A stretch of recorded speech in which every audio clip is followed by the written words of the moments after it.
तो वहीं अमृतपाल के सबसे करीबी मददगार पपलप्रीत को दिल्ली और पंजाब पुलिस ने ज्वाइंट ऑपरेशन में होशियारपुर से गिरफ्तार किया है। पपलप्रीत हर मौके पर अमृतपाल के साथ साई की तरह रहता था।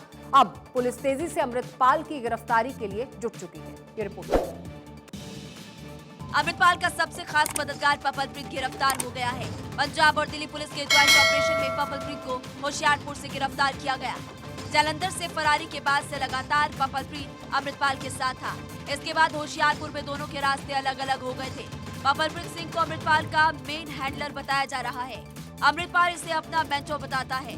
वो अमृतपाल का मीडिया सलाहकार भी है।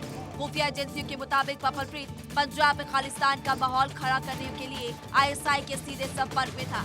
वो राज्य में आतंकवाद फैलाने की साजिश में जुटा था। पपलप्रीत खुद को वीडियो जर्नलिस्ट और एक्टिविस्ट बताता है। जांच एजेंसी को पता चला कि पपलप्रीत एक खालिस्तान प्रोपेगेंडा वेबसाइट भी चलाता है।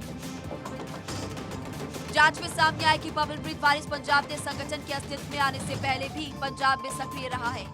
पपलप्रीत पर आईएसआई के साथ कथित संबंधों के मामले में देशद्रोह का मामला दर्ज किया था। पपलप्रीत पर यूएपीए समेत पहले से कई मामले दर्ज हैं। उसे 2015 में पाकिस्तानी खुफिया एजेंसी आईएसआई से संबंध होने के मामले में गिरफ्तार किया गया था। उस पर देशद्रोह के तहत भी केस दर्ज किया गया था। इसके बाद पपलप्रीत को 2016 में गिरफ्तार किया गया था। उधर बंगाल और बिहार के बाद देश के अलग अलग शहरों में लगातार हिंसा की खबरें सामने आ रही हैं। छत्तीसगढ़ के बेमेतरा, झारखंड के जमशेदपुर और यूपी के इटावा के साथ साथ हरियाणा के सोनीपत में भी हिंसक झड़प हुई। आगजनी और पथराव देखने को मिला। ये रिपोर्ट देखिए। बिहार बंगाल में हुए बवाल के बाद देश के अलग अलग हिस्सों में लगातार बवाल और आगजनी देखने को मिल रही है। छत्तीसगढ़ के बेमेतरा में दो समुदाय में बवाल के बाद तनाव अभी भी बना हुआ है।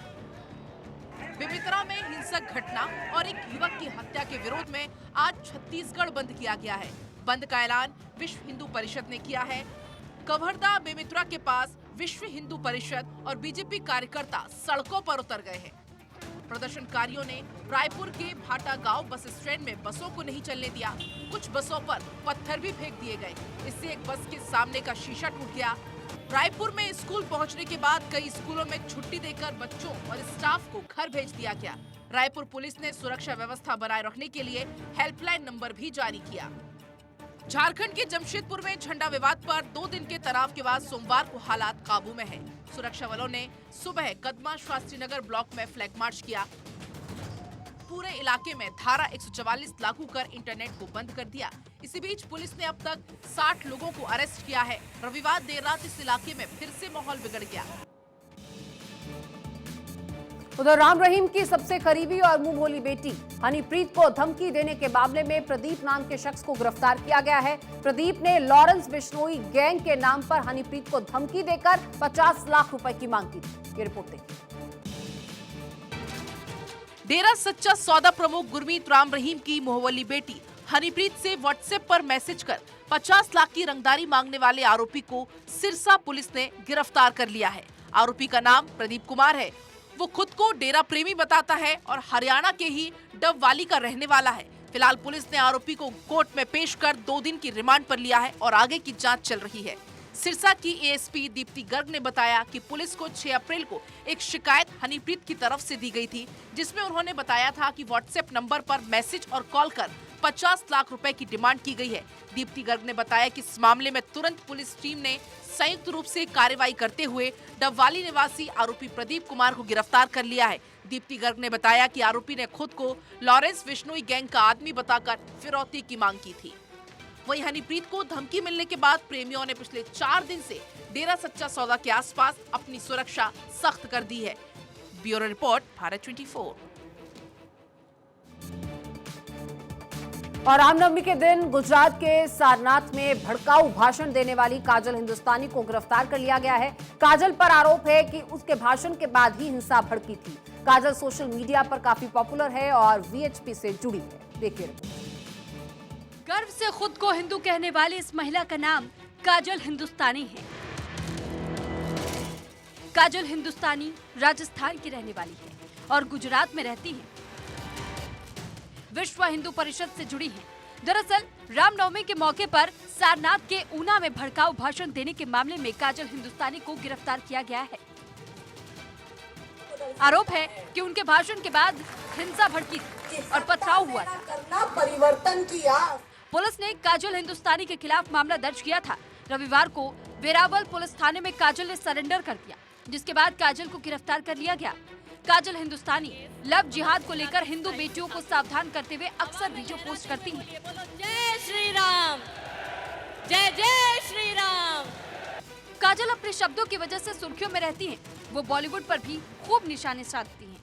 अपने ट्विटर प्रोफाइल पर खुद को एक उद्यमी, research analyst, social activist, nationalist और गर्वित हिंदुस्तानी बताती हैं।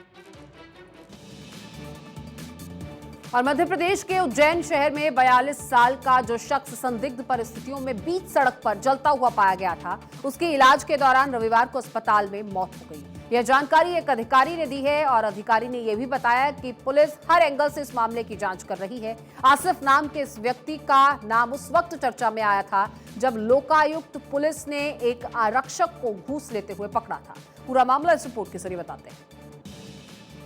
मध्य प्रदेश के उज्जैन से जो वीडियो सामने आया वो कई सवाल खड़े करता है। क्या वाकई में एक मुस्लिम युवक को उज्जैन में पुलिस ने जला दिया? वीडियो में शख्स चिल्ला चिल्ला कर कह रहा है कि मुझे बचा लो, मुझे पुलिस वालों ने जला दिया है।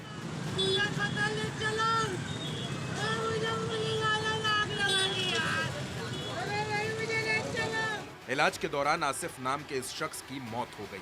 मरने से पहले वो चिल्ला चिल्ला कर कह रहा था कि पुलिस वालों ने आग लगा दी। सिपाही रवि को रिश्वत लेते हुए ट्रैप किया गया। आसिफ आरोपी सिपाही रवि का साथी था। क्रिकेट के सटोरिये पर दबाव बनाकर ली थी रिश्वत। लोकायुक्त की टीम को देखकर भाग निकला रवि। रिश्वत की रकम दूसरे एजेंट को थमा दी।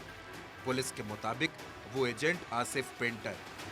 रवि के हाथों में रंग लगा था। पुलिस ने केस दर्ज कर लिया। पुलिस इस पूरे मामले में जांच करने की बात कह रही है, तो मृतक आसिफ के परिजन प्रदर्शन करके कार्रवाई की मांग कर रहे हैं। वहीं पुलिस पूरे मामले में खुलकर कुछ नहीं बोल रही। भारत पड़ोसी मुल्क चीन से तनाव कम करने में जुटा हुआ है। भारत की तरफ से लगातार कई बार एलएसी विवाद को सुलझाने का प्रयास किया गया, लेकिन चीनी सेना और जिनपिंग सरकार है जो अपनी हरकतों से बाज नहीं आती। लिहाजा भारतीय सेना भी अब फुल एक्शन में है। ये देखिए। चीन ने जब से अरुणाचल प्रदेश के कई गांव का नाम बदलने का ऐलान किया है, तब से भारत फुल एक्शन में है, ताकि चीन को यह एहसास हो सके कि ये 1962 का नहीं बल्कि 2023 का भारत है। खुद को दुनिया की नई महाशक्ति समझने वाले चीन को भारत से लगी सीमा पर देश के सुरक्षा बल मुंहतोड़ जवाब देने की तैयारी में जुटे हुए हैं।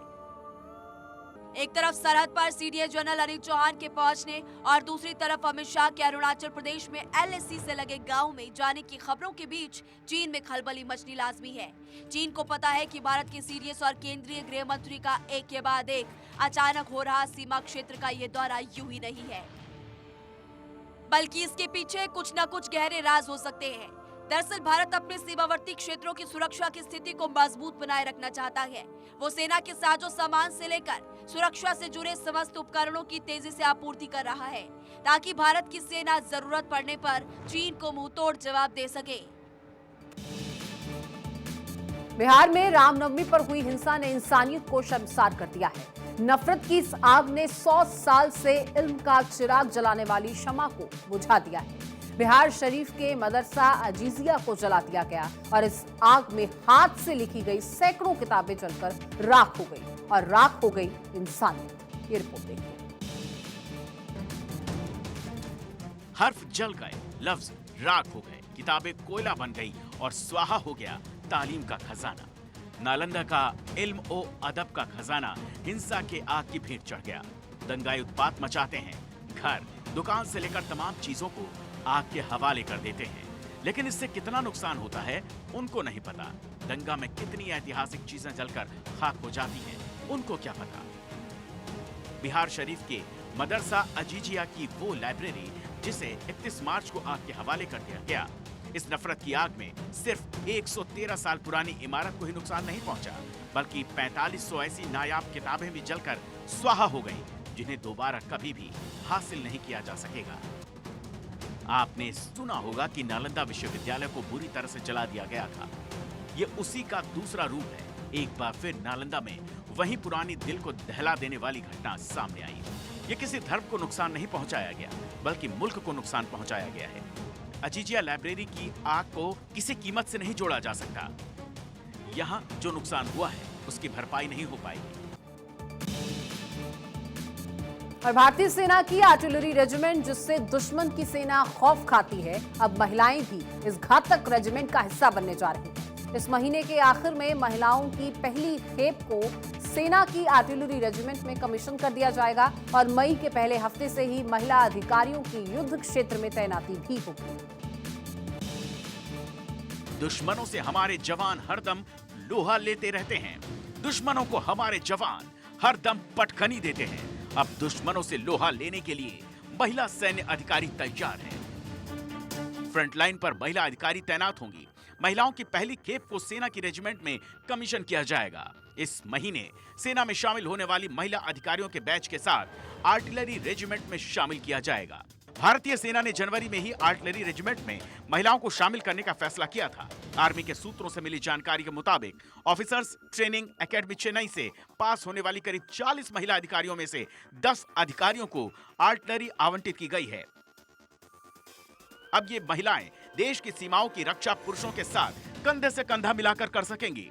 इस महीने के आखिर में चेन्नई स्थित OTA में पासिंग आउट परेड का आयोजन होगा और इस बैच की महिला अधिकारियों को आर्टिलरी रेजिमेंट को ज्वाइन करेंगी। अब तक महिला अधिकारियों को इन्फेंट्री, आर्म्ड आर्टिलरी और मैकेनाइज्ड इन्फेंट्री में स्थायी कमीशन नहीं दिया गया था।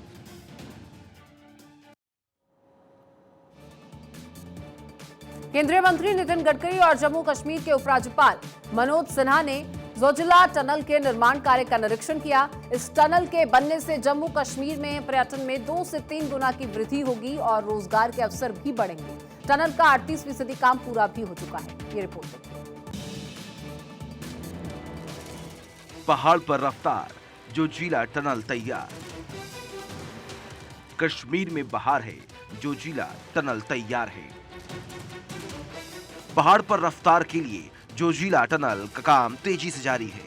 केंद्रीय मंत्री नितिन गडकरी और जम्मू कश्मीर के उपराज्यपाल मनोज सिन्हा ने सोनमर्ग में बन रही जोजिला टनल के निर्माण कार्य का निरीक्षण किया। टनल का काम काफी चुनौतीपूर्ण था, जिसको -26 डिग्री में पूरा किया गया। इस टनल के बनने से जम्मू कश्मीर में पर्यटन में कई गुना इजाफा होगा, साथ ही रोजगार के अवसर मिलेंगे। टनल का लगभग 38% काम पूरा हो चुका। Zoji La tunnel one India project का एक हिस्सा है। टनल को बनाने में 5000 करोड़ रुपए खर्च हुए हैं। केंद्रीय मंत्री नितिन गडकरी के मुताबिक सुरंग परियोजना का 5 बार टेंडर निकाला गया था। 5वीं बार न केवल परियोजना आवंटित की गई, बल्कि 12,000 करोड़ से कम करके 5,000 करोड़ की लागत पर ला दी गई। इस सुरंग के जरिए सरकार का इरादा कश्मीर को कन्याकुमारी से जोड़ने का है। और उधर श्रीनगर में इन दिनों ट्यूलिप गार्डन की खूबसूरती देखते ही बन रही है। रोज लोग अपनी फैमिली के साथ यहाँ आ रहे हैं, खूबसूरत वादियों में बेहद खुश दिख रहे हैं, सेल्फी ले रहे हैं और खूब मस्ती कर रहे हैं। तो कैसा है ट्यूलिप गार्डन का ये नजारा? चलिए हमारे साथ आप भी सैर पर निकल पड़िए, ये खास रिपोर्ट के जरिए। धरती पर अगर कहीं स्वर्ग है तो कश्मीर में ही है। हर शख्स का ख्वाब अपनी जिंदगी में एक बार कश्मीर घूमने का जरूर होता है। अगर आप कश्मीर नहीं गए हैं तो यकीन मानिए इस मौके को मत छोड़िए। दरअसल कश्मीर में 23 मार्च को सैलानियों के लिए ट्यूलिप गार्डन का उद्घाटन LG मनोज सिन्हा ने किया था। आपको जानकर ताज्जुब होगा कि इस ट्यूलिप गार्डन में करीब 15 लाख फूल हैं, जो 60 अलग अलग किस्म के हैं।